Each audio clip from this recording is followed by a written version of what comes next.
And a very happy Friday to you. It is the NBA Tip-Off Show powered by WagerTalk.com. Great slate of games here tonight in the association as we look forward to a loaded weekend across the sports betting landscape here. Not just NBA, great college basketball slate tomorrow. And, of course, bowl season really does kick off this weekend. So a lot going on. And good news is we got three of the best here today to help you navigate with what is going to be a crazy weekend as we welcome back in Mr. Skee, Prophet in the house, RC back again.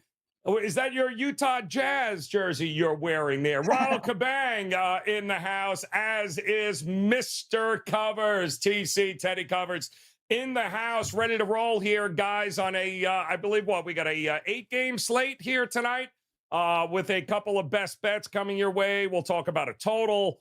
I'll give you 3 guesses the what game that's going to be on. And, of course, the contrarian gods. No better place to start than right there. Now, the gods last night were a little pissed off, so they went with the Utah Jazz because they could not understand who in the hell Portland was to be laying points last night. RC backed them, and it feels like every time RC fades them, they lose. Every time he backs them, they win. So looking forward to seeing what he's going to do in this one as the contrarian gods are taking a look at, San Antonio Spurs, 7.5, or at least it was. Now it's 6.5, as it appears. Word leaked out that maybe the Spurs might not be a bad play here tonight.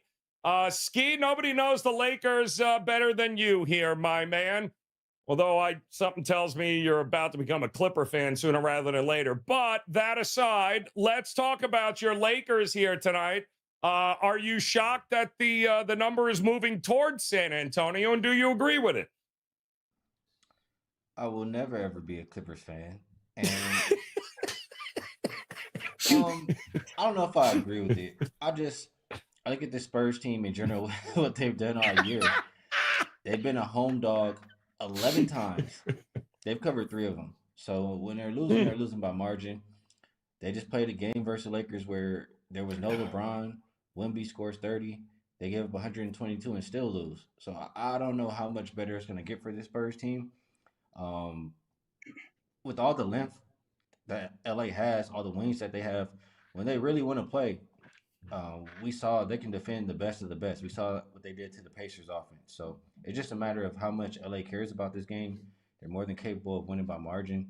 All the categories that I care about tell me to bet the Lakers. So I won't be on the Spurs plus 7.5. Lakers, one thing about them this season, when they've been playing the cream of the crop, they don't cover. But when they've been playing these bottom feeders, they do. So Lakers are the right side tonight. All right, looking at the Lakers as the right side. So, RC, that was a giant FU, contrarian gods.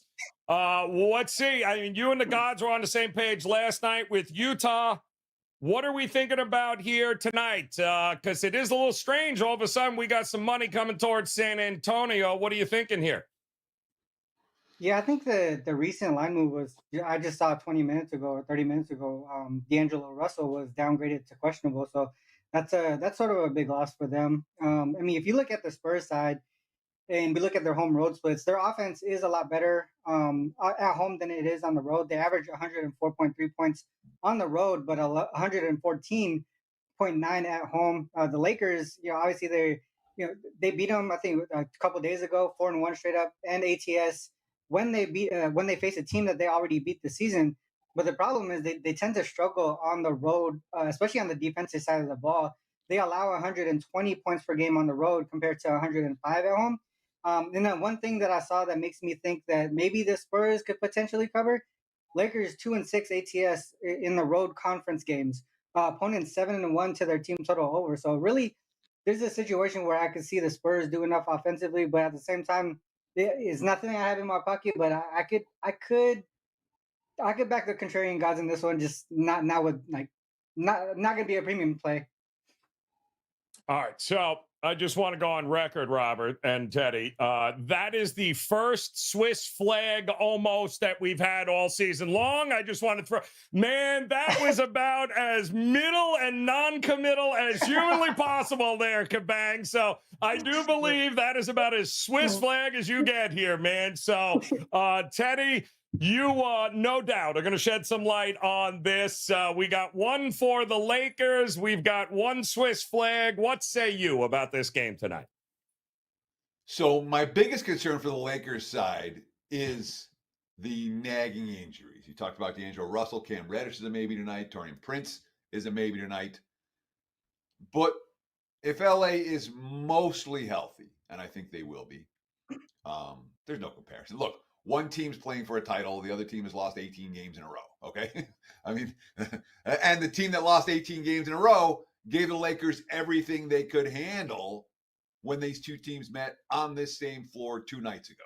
So we can expect LA to take it seriously. I've got some nice Darvin Ham quotes I'm going to talk about when it comes to best bet time for this ball game. But at least initially right here, breaking down Lakers Spurs. Spurs are 1-11 straight up at home. All right. They scored 45 points in the fourth quarter of the night, still couldn't win. And frankly, depending on what number you got them, they didn't even cover, depending. I want no part of San Antonio tonight. I want no part of the bottom feeders in the NBA in general, and not here. Not, no how. Lakers are pass. So you're saying there's a shot. I'm just saying. All right, there you go. To hell with you, San Antonio. That appears to be the conception there. Now, we do have a featured matchup here tonight, which was, well, boy, is this the dynamics of this game changed over the last couple of hours, and it's the Celtics taking on the Magic here tonight. Now, we did see this, I believe, a couple of weeks ago. In fact, give credit to the Magic. After getting whooped up in the first quarter, they pretty much outplayed the Celtics there to win that matchup. But the Celtics second of a back-to-back, Skee. I'm seeing Jaylen Brown questionable, Porzingis doubtful. We already know Horford is out. We've seen this drop from 6 down to 4. What are we doing here? It feels like Orlando is just one of those teams that matches up pretty well against the Celtics here, and they're not going to be at full strength. So what are we doing this game? Yeah, this one is interesting for sure. Magic, they covered 10 of their last 13, and Celtics haven't really been covering lately. I think mostly because they've had some inconsistency with their starting lineup as far as guys being hurt or in and out. And tonight, you have Porzingis doubtful. They will be without Horford, Luke Cornett also out, and potentially even without Jaylen Brown here. So could miss a couple of starters, and that's I always talk about this Boston team. They're a team that's top heavy, so that doesn't give me a lot of confidence with them. But I'm sure that they remember, a recent loss to Orlando. This is also a team that's 12-0 so far at home. They've said that they want to take, or they have been taking these home games a lot more serious because they haven't been that great of a home team in recent seasons. They want to give the fans something at the house. So with that, I still think you get a good effort from Boston. They still have guys who are more than capable. These games lately, nowadays, you see some of these star players get rolled out or main players get rolled out. Other team takes it lightly, and the team with the stars out or the players out gets the money. So I'll lean towards Boston on the side perspective. In the total, that's a lot of big men potentially missing for the Celtics side. So who's going to be protecting the rim? I think there's still a lot of people on that Celtics squad who can score. And if there's nobody to protect the rim for the other side, Orlando can probably return as well. So it would either be the over, and Orlando has hit the over 8 of the last 11 games, or the Celtics for me. Tough spot here, RC. It feels like, before you learned all of this, were you leaning one way or the other before we knew Brown was questionable, Porzingis out? Well, how were you looking at this game originally, and how has it changed for you? Yeah, originally I was looking towards the under in this game. I think Skee touched on it with the depth from the front court missing on the Celtics side. One thing that I was looking at was how much of the points Magic score in the paint versus how good the Celtics are at defending the paint. But with KP out, with Horford out, that's going to be a lot of missing defense in the paint there. So that kind of takes me away from the under. But for the most part, you talked about this matchup between the Magic and the Celtics. I think the last 5 matchups going back to last season, the Magic have covered 5 straight. They won the last 4 outright. I know the last game earlier this season, they didn't have Drew. Now they're not going to have KP. They're not going to have Horford. Potentially no Jalen Brown. This is in the Magic. You could just see their body language when they play every single game, no matter who it is. You could see how much passion they have. They play with a lot of intensity, and that's the type of team that I like to back. And if you look at some of the numbers as well, if you just look at the Celtics, last time they were on the second leg of back-to-back games, they lost outright to the Hornets. You went into OT, but they still lost outright. And then I know they lost to the Magic earlier this season. If we look at revenge type angles, Celtics only had one other revenge game so far this season. That was against the Sixers. But they caught Philly in the second leg of back-to-back games. They did win that game, but it was a bad situation for Philly. For me, another thing that I was looking at for the under as well, the Magic, they were actually 6-2 to their team total under when they were a road dog, but that doesn't necessarily mean that they're not covering those games. So to me, I was initially leaning the under more than anything, but I think I would just look towards the Magic to cover here.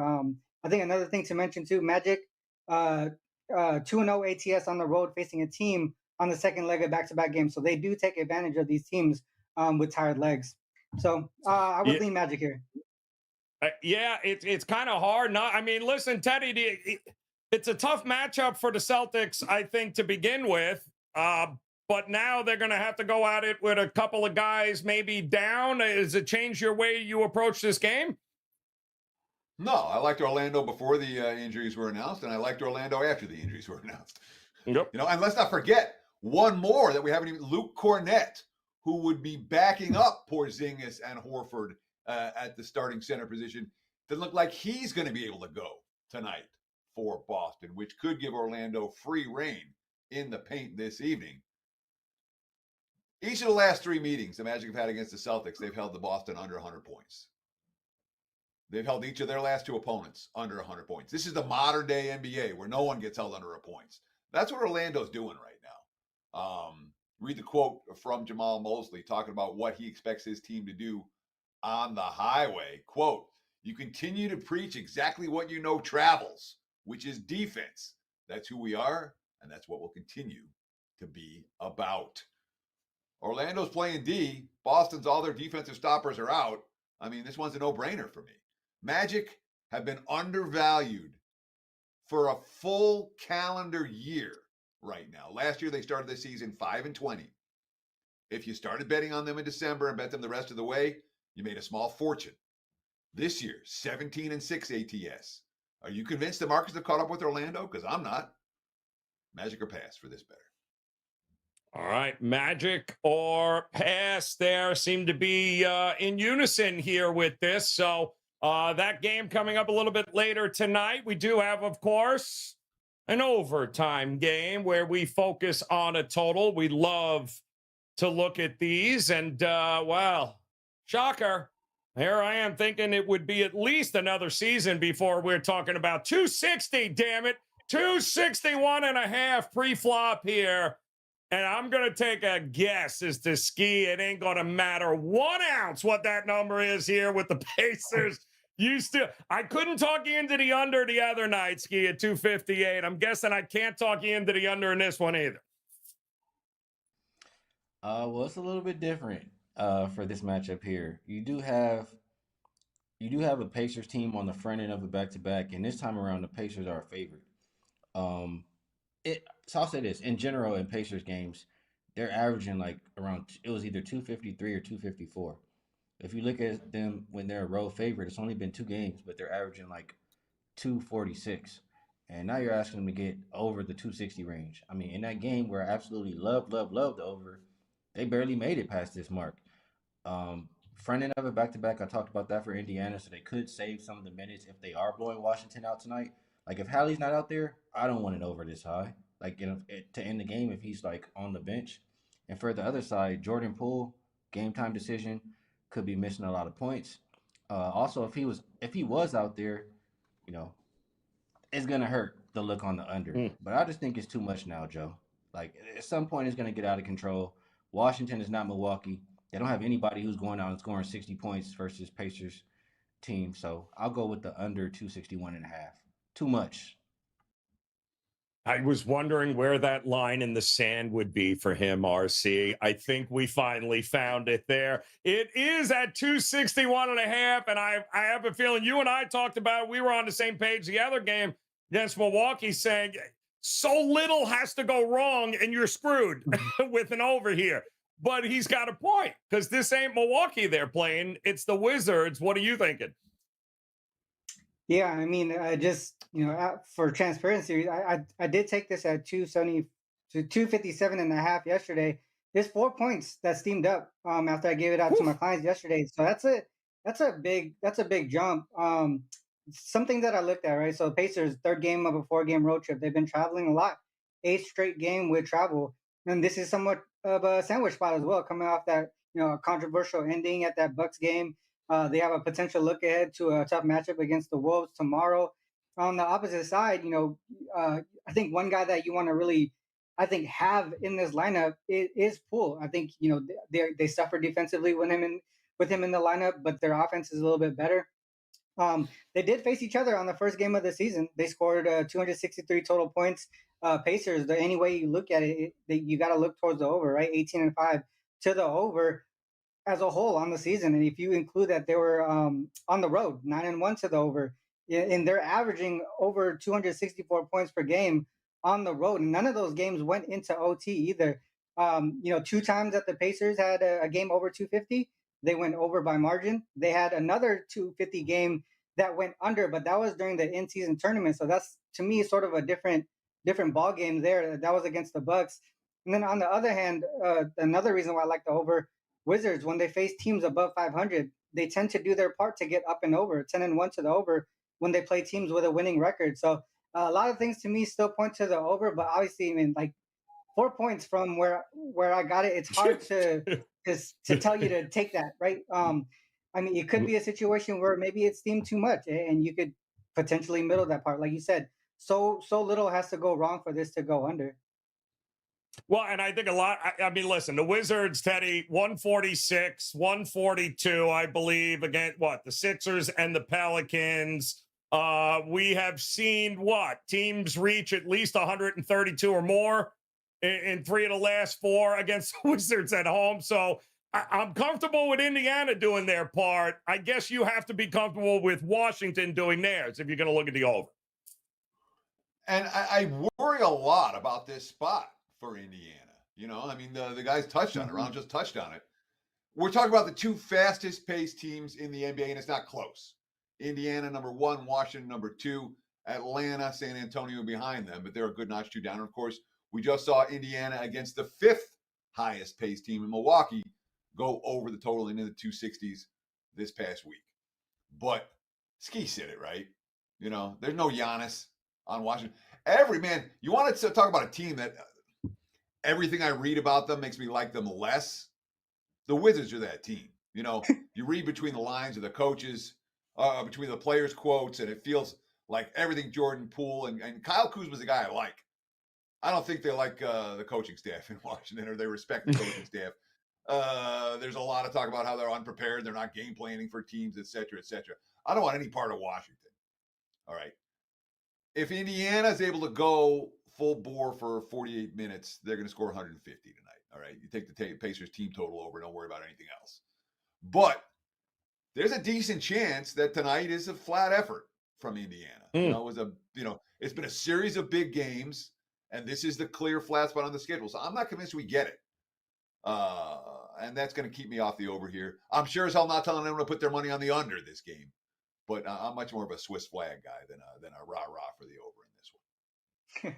God damn, that's 2 Swiss flags in the same show, Robert. What is going on here, man? Did not expect that to come here, but I can't argue with any of that. I mean, the under feels like a solid play. I wouldn't hate it if you got a better number and looking at the over. It's an interesting spot, but it's also a new era in the NBA where guys, Teddy, I guess from this point on, welcome to the world of totals of 260. Is this an anomaly, or are we expecting to see this more and more as the season progresses here, you think?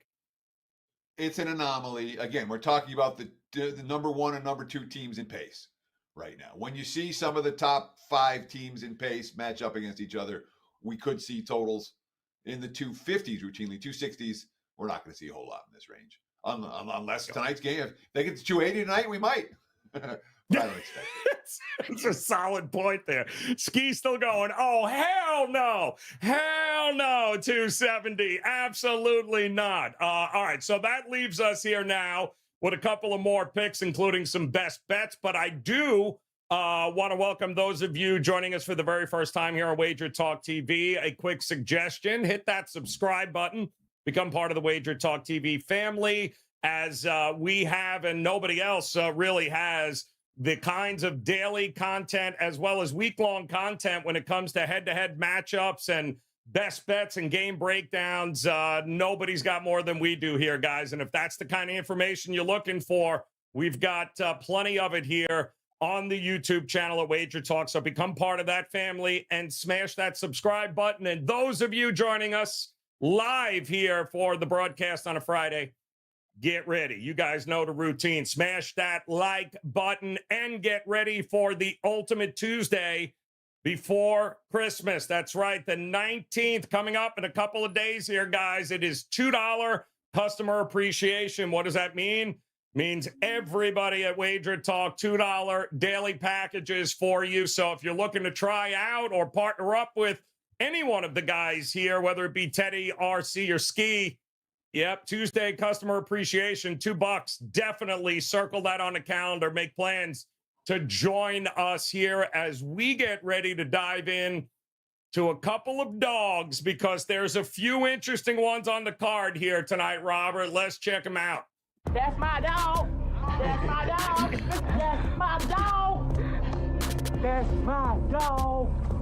And anybody got to say anything, you let me know. That's my dog. All right, let's check it out here. We got Pistons, Hornets, Hawks. We got the Grizz, the Wizards, Spurs, Magic we talked about, and the New York Knicks, a little late night dog here. So Skee, kick it off for us, man. Which one you looking at here tonight? Which dog is interest to you? Well, I haven't actually bet a dog yet today, so this makes it tough. And I don't want to take either one of the guys' dogs because I didn't check which ones they like today. I know Teddy won't be on this one, so I'll roll with this. I'll go with Grizzlies plus 3.5. And the reason I'll pick the Grizzlies is because, I mean, yes, Houston's been really good, but are they that good on the road to expect them to win by any kind of a margin? I mean, they've only won one game on the road. They've been good point spread wise because they're catching points. Now to expect them to lay points on the highway, it's just not something that I'm interested in doing long term. So Grizzlies, last 5 games have been the better offensive team. They know they're getting their star back in just a couple of games. I think they start to trend upwards, and it can start here tonight at the house. All right, there you go, guys. Seems pretty cut and dry there with Skee. Little woof woof here, RC. Which one of these dogs are you circling for us here tonight? Yeah, going back to that featured matchup, the Magic versus the Celtics. I talked about a lot of the reasons why I like the Magic. I do think that they have a potential to win this game outright, even as 4-point dogs here. I think it's just a matchup thing, and obviously Celtics going to be missing some key players down low in the post where the Magic actually do well. So I'm going to say the Magic here plus 4. Maybe even just like yesterday, Joe, sprinkle on that money line. Yep. Get her done there, RC. If it ain't breaking broke, we ain't fixing it. Teddy, come on, man. A couple of interesting dogs here. Which one interests you the most? So I tend to be a guy that likes to ride streaks. And today, with my dog play, I'm going to step in front of a streak. That's the Atlanta Hawks. Plus 2 at Toronto. The Hawks are now 0-8 against the spread their last 8 ball games. But look who they played. They had Boston. They had Cleveland, Milwaukee, Philly, Denver. They had a 1-point loss to Brooklyn. And of course, they were here in Toronto 2 nights ago, and that game was competitive throughout. I'll just leave it at that. The Hawks just couldn't get stops down the stretch. Ended up losing by 7. But they're 0-8 ATS. They played a bunch of good defensive teams. And like Toronto and Atlanta are the same team. They're both athletic teams. They're both underachieving teams. They're both teams that are going to, if things break right for them, they'll compete for the bottom of the Eastern Conference. I don't think either one of them is particularly good. And when you get a chance to go against Toronto off a win in a matchup where they just beat an opponent that's finding ways not to win games, I don't trust the Raptors to win 2 in a row. All right. They too, they're 2-6 to Atlanta's 1-7 straight up in the last 8 games. Not like they're covering numbers as chalk. And in this classic NBA bounce back, you take the one team, the one side, the other team, the loser of the first meeting in the next. I think Atlanta gets the W, and +2, count me in. Boom. Love it. There you go. We've got dogs. We got a total that we're all scratching our head out. And now we got to have some best bets here. So you guys know how it works. 60 seconds on the clock. Skee, we're going to start off with you, man. Do whatever the hell you want with that 60 seconds. Drop us a best bet here, my man. What are you looking at tonight? Well, I will go to the Knicks and Phoenix game, and I will take a look at the total. This is a Knicks team who I feel like ever since that in-season tournament loss to the Bucks, they lost all confidence. And Thibodeau has something to say about their defense in that game where they gave up 146 points, and it hasn't gotten a whole lot better since. Another thing about this Knicks team, they've been traveling every single game so far this month, and they haven't had a whole lot of time to practice and work on their defense, fix their defense. They're the second worst defensive rated team the last 5 games, and I don't see it changing tonight versus a Phoenix team who is 10-3 to the over at home. Majority of those games without all 3 of their offensive superstars. Tonight they have all 3, so I just see that continuing. The over on their end, and also the over is 8-5 for the Knicks on the road. So I'll take over 232 is the best number you can get right now. Ooh, like that actually a lot there. All right, RC, we've got 60 seconds on the clock. You got a best bet. Lay it out for us here, man. Yeah, I'm gonna talk about the same game here with Skee. I'm gonna take the Suns -5. Knicks on a 5-game road trip, first leg of back-to-back games. They got the Clippers on deck tomorrow. The Suns, they've been their best set. They've been at home. This is their 4th of a 5-game homestand. Mitchell Robinson is a big loss for this Knicks team, especially on the defensive side of the ball. They've already been struggling on the road. They failed to cover 4 of the last 5 on the road. They're 0-3 straight up and against the spread in road non-conference games specifically. For me, I think the Suns, obviously they've been struggling a little bit offensively, but this is their 3rd game back for Beal, the 2nd game with the big 3 in the lineup now. So some of the numbers that we see on the season for the Suns might be a little bit misleading because it's a drastically different team with the big 3 on the court. But one thing we do know is the Knicks defensive efficiency gets worse without Mitchell, and we know that the road splits are not that great. So give me the Suns here -5. Boom. All right, we got both sides of that game covered here. So, Teddy, it's up to you, man. 60 seconds. I can't wait to hear where you're going here tonight for a best bet. If Skee's not going to give us the Lakers, I'm going to give you the Lakers. Plain and simple. Look, San Antonio's 1-11 straight up at home. They're 0-18 straight up their last 18 games. They scored 45 in the 4th against LA the other night. Rain in threes. They still couldn't come away with the win. You got the best of the number with the Lakers, and this person didn't even get a cover with that. We heard Skee talking earlier about the attitude for the Lakers. Here's a couple of Darvin Ham quotes. Quote, once the momentum got on their side, talking about the last game, it seemed like they rolled it to the very end. We hung in there. We gutted it out. Obviously, we're comfortable with the result with the W, but we've definitely got to get better at some things, and we will. His other quote, it's not so much about who we're playing, what their record is. It's about us and the way we want to represent ourselves every time we step out on the floor, trying to get better, trying to build winning habits, be consistent with those winning habits. LA's coming to play tonight. LeBron's in the lineup. 6.5. Count me in. well, somebody had to do it, Skee. So there you got it. All right, guys, there you got plenty in the NBA here tonight as you got the recap there of the best bets. Teddy covers, Skee Profit, Ronald Kabang. No reason not to make it a very profitable night as well as a great weekend. Make sure you visit all of these guys on their page at WagerTalk.com and then make plans to come back and join us again on Monday as we have another week of the NBA tip-off show. But we're not done because if it's head-to-head matchup content you're looking for, it's what we got. Go ahead and just click on that video on your screen right now and get access to all the big games coming up tonight and this weekend at WagerTalk TV. Best of luck with all your plays. We'll talk to you again soon.